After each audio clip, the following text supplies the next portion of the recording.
My husband Bob and I are in our second year of marriage. While I may not excel in many areas, cooking is my forte. Your cooking is really delicious, Bob once said. That compliment, given on the lunch I prepared for our first date, was what made me fall for him. After 6 months of dating, we got married, and I left my job to become a full-time housewife. About a year ago, my father-in-law passed away, leaving just my mother-in-law, Bob, and me living together. I had hoped we could experience some time alone as newlyweds, even briefly, but when Bob said, "Mom's been feeling vulnerable since Dad passed away," I couldn't refuse. Shortly after starting our married life, I realized my mother-in-law didn't like me. I had encountered bullies at my old job, but she was worse. She constantly found fault with everything I did. While I was cleaning, she would point out every tiny spot I missed and say, "What's this brown spot? Can't you see it?" Once, she forced me to try to remove an unremovable stain from the floor, making me scrub it repeatedly. I wasn't allowed to stop until Bob came home from work. She would wake me up in the middle of the night and demand, "We're almost out of plastic wrap. Go and buy some now. Otherwise, I won't be able to sleep just thinking about it." Since the grocery store was closed, I had to run to the nearest convenience store. If I tried to wake Bob, she would explode in anger, saying, "How dare you wake your tired husband? House chores are the wife's job." To avoid her wrath, I had no choice but to obey. These midnight errands were physically exhausting, but having my belongings thrown away or hidden was even more mentally draining. "I don't know where your stuff is. Maybe you left it somewhere," she would say whenever I couldn't find my things. It's awful to blame others for your own mistakes. I can never forget how shocked I was when I found my favorite cardigan in the trash can a few days later. When I told Bob what happened, he just sighed heavily. "Well, you can just buy a new one," he said. I also tried in vain to persuade him to talk to her. Not knowing what else to do, I bought a safe with the money I'd saved before marrying Bob. I kept my belongings out of her sight, especially my valuables, which I stored in the safe. It's crazy to distrust your own family like you do. I'd like to see the face of the person who raised you. Her harsh tone intensified, and every time she opened her mouth, I had to brace myself for the inevitable verbal attack. She criticized every meal I cooked, saying, "Too bland," or "No taste at all." When I tried to make the dishes more flavorful, she complained they were too spicy. I began to doubt my cooking skills and couldn't help asking my husband for his opinion on the taste. "Mom has very strong food preferences. I think it's delicious," he said. Cooking, once a joy, became a chore. After a year of enduring my mother-in-law's bullying, I had an epiphany. Staying home all the time was the problem. Realizing this, I decided to start working part-time. I had quit my job to be a housewife as Bob requested when we got married, but if staying at home was this painful, I wouldn't have left it so easily. Despite a slight gap in my career, I was valued for my quick learning skills at my part-time job, and it simply felt good to be praised again. However, as I spent less time at home, my mother-in-law began to focus her harassment during breakfast and dinner times. She used to eat despite her complaints, but started leaving most of the food untouched, barely taking a bite before leaving the table. I lost count of the times she accidentally knocked over her soup bowl. When I swallowed my pride and asked her what was wrong with the meal, she'd laugh and say, "You think asking will solve everything, don't you? Why don't you try thinking for yourself?" I was left alone to clean up her leftovers at the dinner table. One day, my mother-in-law really crossed the line. While we were having dinner, she suddenly stood up, took her plate in her hand, and headed to the kitchen. As I looked up in surprise, our eyes met, and she smirked. "What?" By the time I realized what was happening, she had already thrown the meal I made into the trash can. "This is such an awful-looking meal. Even dog food would look better than this," she scoffed. I looked at Bob in disbelief, but he just ignored me and continued eating. I couldn't believe what I was seeing, so I rushed to the trash can. I opened its lid and stared at the ruined food. "This is terrible." I turned around to see Bob, but he wouldn't even look at me. She probably wasn't feeling well. He dismissed his mother's actions. How could she throw the food away right in front of the person who made it? I asked, growing more upset. Bob scratched his head in annoyance and said, "Look, I have work tomorrow. Unlike you with your part-time job, I'm a full-time employee working hard from morning to night. What's wrong with doing a part-time job? I work, cook at home, and then have my cooking thrown away by your mother." My voice broke with emotion, and he sighed deeply. "Lisa, you're becoming a nag. Mom's probably irritated by your nagging too. you know. And if it's that bad, then you shouldn't be cooking anymore. After saying that, Bob walked into his bedroom, leaving me staring at his back in disbelief. At that moment, I finally realized he didn't care about me at all. Something inside of me just snapped. The next day, I prepared breakfast as usual and let both Bob and my mother-in-law know it was ready. Bob sat down to eat, but my mother-in-law grabbed her plate and said, "Not even a dog would eat this in the morning," then threw her breakfast in the trash can.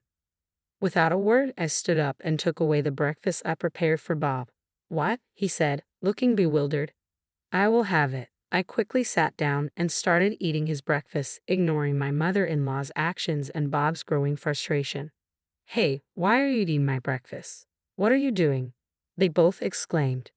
I looked at them innocently and replied, "Well, since your mother said a dog wouldn't even eat this, you shouldn't be eating it either. I'll take responsibility for what I made and eat it myself." "No, I didn't say that." "But you didn't deny what your mother said, did you?" Bob opened his mouth but seemed unable to find anything to say.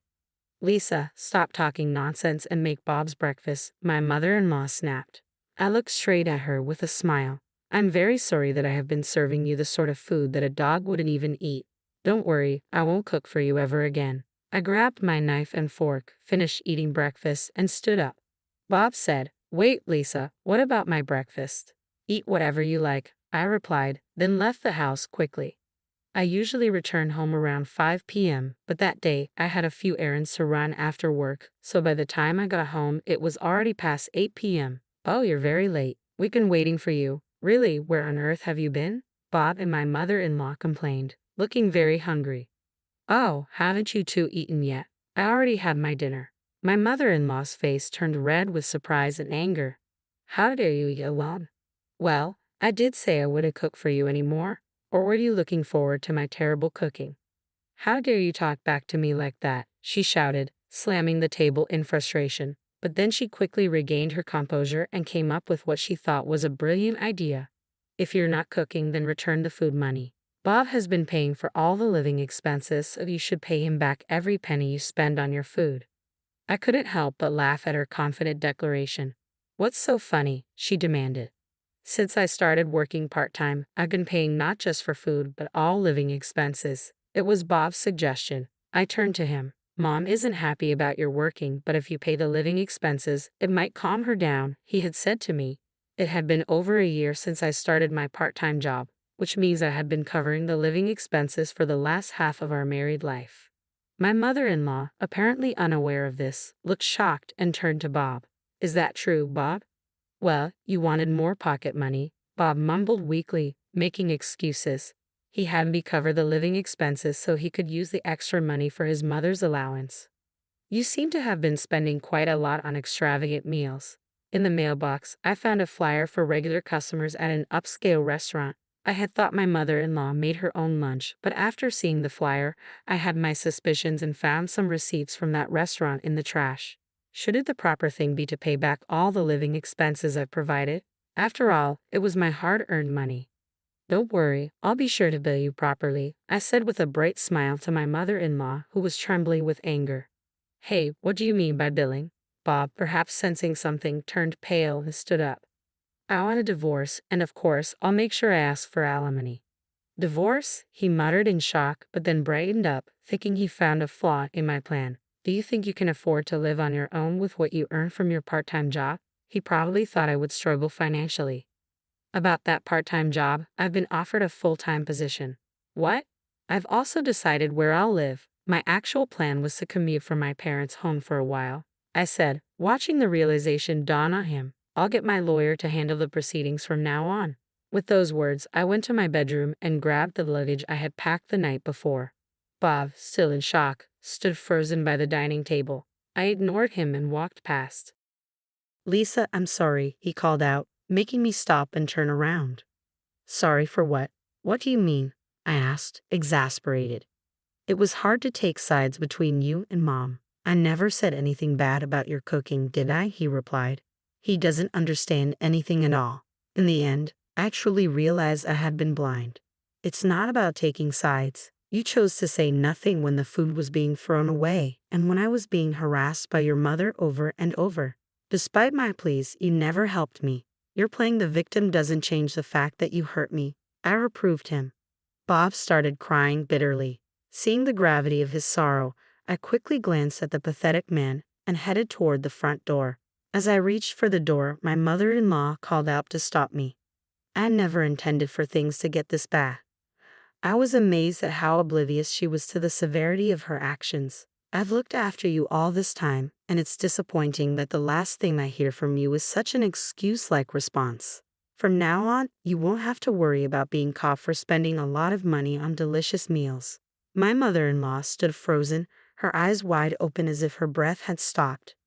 I returned to my parents' house, where they warmly welcomed me, already aware of my situation. According to my lawyer, everyone in the neighborhood knew my mother-in-law was incapable of household chores. Apparently, my father-in-law had managed the housework when he was still alive. After his passing, Bob, now my ex-husband, and his mother lived on takeout and eating out. To them, I was a convenient housekeeper to exploit. The news about our divorce quickly spread throughout the town. Eventually, it reached Bob's bosses and colleagues, causing him considerable embarrassment. Bob and his mother are now in financial trouble, having hardly saved any money and squandering it all. They are panicking over the alimony they owe me. Now that everybody knows about their mistreatment of me, finding a new housekeeper has become impossible. They can't even afford the kind of meals they used to have. Bob, unrelenting, kept texting and asking if we could get back together. I also received messages from my mother-in-law filled with excuses, but they were repetitive and uninteresting, so I stopped reading them. Now, I enjoy cooking for my family, making sweets and baking cakes on weekends. I often share my creations with my colleagues. Surrounded by those who appreciate my cooking, I believe this will help restore my confidence. With this new hope, my heart